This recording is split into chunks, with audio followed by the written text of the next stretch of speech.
প্রিয় দর্শক, চলে আসলাম আজকের ৮ এপ্রিল বুধবার ২০২৬ এই মুহূর্তের গুরুত্বপূর্ণ মেঘবৃষ্টি, নিম্নচাপ, শিলাবৃষ্টি, কালবৈশাখী ঝড়, তাপপ্রবাহ এবং আবহাওয়ার নতুন আপডেট ভিডিও নিয়ে। আবহাওয়া অধিদপ্তর থেকে এইমাত্র জানা গেল আজ থেকে আবহাওয়ার বিরাট বড় নতুন পরিবর্তন আসতে চলছে। আজ এবং আগামী ২৪ থেকে ৪৮ ঘন্টায় আগামী ৭ দিন ভারত পশ্চিমবঙ্গের কোন কোন জেলার আবহাওয়ার পরিস্থিতি কেমন থাকতে পারে, এ বিষয়ে কী বলছে আজকের আবহাওয়া রিপোর্ট, তা বিস্তারিত জানিয়ে দেবো এই ভিডিওটিতে।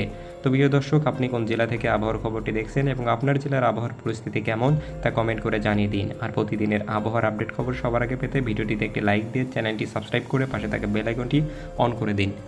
প্রিয় দর্শক, চলে আসলাম বৃষ্টি ও বজ্রবৃষ্টির ম্যাপ চিত্রে। এখানে থেকে দেখতে পাচ্ছি ৮ এপ্রিল বুধবার সকালের দিকে কলকাতা এবং পশ্চিমবঙ্গের আবহাওয়াগুলো কীরকম থাকতে পারে। এখান থেকে দেখতে পাচ্ছি হলদিয়া, শ্যামনগর, বসিরহাট এসব অঞ্চলগুলোতে হালকা পরিমাণে বৃষ্টিপাতের সম্ভাবনা রয়েছে এবং কলকাতা, কোলাঘাট, খড়গপুর, জলেশ্বর এসব অঞ্চলের আকাশগুলো বেশ পরিষ্কার থাকবে এবং এসব অঞ্চলে কোথাও বৃষ্টিপাতের কোনো সম্ভাবনা দেখতে পাচ্ছি না। এদিকে দর্শকবৃন্দুরা, ৮ এপ্রিল বুধবার সন্ধ্যা নাগাদ আকাশের পরিস্থিতি কেমন থাকবে চলো তোমাদেরকে দেখাই। এখানে হলদিয়া, জলেশ্বর এসব অঞ্চলে হালকা পরিমাণে বৃষ্টি হতে পারে এবং জলেশ্বর থেকে শুরু করে বেলদা, খড়গপুর, বালিচাক, বাড়িপাড়া, শিরসা এসব অঞ্চলে হালকা বৃষ্টি হতে পারে। এদিকে দর্শকবৃন্দুরা, ঝড়গ্রাম, চাকুলিয়া, সারেঙ্গা, মানবাজার, বিষ্ণুপুর, বানকুড়া এসব অঞ্চলে বৃষ্টিপাতের পরিমাণ খুবই ভারী হবে এবং আকাশগুলো দেখতে পাচ্ছেন খুবই মেঘাচ্ছন্ন দেখাচ্ছে এবং বজ্রসহ বৃষ্টি হতে পারে এবং বৃষ্টিপাতের পরিমাণ হবে ৯ থেকে ১০ মিলিমিটার পর্যন্ত ভারী বজ্রপাত হতে পারে। প্রিয় দর্শক, এবার আমরা দেখে নেব ৯ এপ্রিল বৃহস্পতিবার সকালের দিকে আবহাওয়ার পরিস্থিতি কেমন থাকতে পারে।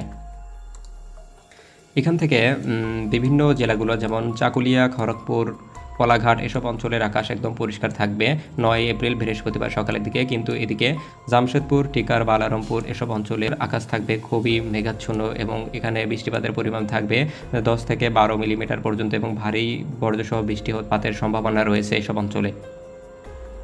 প্রিয় দর্শক, এবার দেখাবো যে ৯ এপ্রিল বৃহস্পতিবার সন্ধ্যা নাগাদ আকাশের পরিস্থিতি কেমন থাকতে পারে। প্রিয় দর্শক, পশ্চিমবঙ্গের, ভারতের এবং কলকাতার আবহাওয়ার ৯ এপ্রিল বৃহস্পতিবারের দিকে কোথাও তেমন ভারী মেঘ থাকবে না, কিন্তু আকাশে হালকা মেঘাচ্ছন্ন থাকবে এবং বাতাসের গতিবেগ থাকবে এবং বাতাসে ঝড়ো হাওয়া বয়ে যেতে পারে পশ্চিমবঙ্গের চারিদিকে অঞ্চলগুলোতে। প্রিয় দর্শক, এবার আমরা দেখে নিব যে ১০ এপ্রিল শুক্রবার সকালের দিকে পশ্চিমবঙ্গের আবহাওয়ার পরিস্থিতি। প্রিয় দর্শক, এখানে দেখতে পাচ্ছেন যে শুক্রবার সকালের দিকে ৬টার দিকে পশ্চিমবঙ্গে, ৬টা থেকে ৭টার দিকে পশ্চিমবঙ্গের আকাশ একদম পরিষ্কার থাকবে, কোথাও কোনো বৃষ্টিপাতের সম্ভাবনা নেই। যদি আমরা শুক্রবার সকাল থেকে শুরু করে সন্ধ্যা এবং রাতের আবহাওয়ার পরিস্থিতি দেখি, তাহলে দেখতে পাবো যে এখানে বিকালের দিকে ঝড়ো হাওয়া বয়ে যেতে পারে পুরো পশ্চিমবঙ্গের জেলাগুলোতে এবং কোথাও তেমন ভারী বৃষ্টিপাতের কোনো সম্ভাবনা নেই। এদিকে আমরা যদি ১১ এপ্রিল শনিবার পশ্চিমবঙ্গের আবহাওয়ার দিকে তাকাই, তাহলে আমরা দেখতে পাবো যে এখান থেকে বাংলাদেশ থেকে বেয়ে আসা ঝড়ো বাতাসগুলো বয়ে যেতে পারে কলকাতা সহ বিভিন্ন পশ্চিমবঙ্গের বিভিন্ন জেলাগুলোতে এবং কোথাও তেমন ভারী বৃষ্টিপাতের আশঙ্কা দেখতে পাচ্ছি না। প্রিয় দর্শক, এবার আমরা দেখে নেব যে রবিবার ১২ এপ্রিল সকালের দিকের আবহাওয়ার পরিস্থিতি। প্রিয় দর্শক, এখান থেকে আমরা দেখতে পাচ্ছি যে শুক্রবার ১২ এপ্রিল রবিবার পশ্চিমবঙ্গের কোথাও কোনো মেঘ বৃষ্টির সম্ভাবনা দেখতে পাচ্ছি না, তবে ঝড়ো বাতাস বয়ে যেতে পারে বিভিন্ন জেলাগুলোতে। প্রিয় দর্শক, ১২ এপ্রিল রবিবার সকাল থেকে শুরু করে সন্ধ্যা থেকে প্রায় একই রকম পরিস্থিতি থাকবে পশ্চিমবঙ্গের বিভিন্ন জেলাগুলোতে, কোথাও তেমন কোনো ভারী বৃষ্টিপাতের কোনো সম্ভাবনা নেই।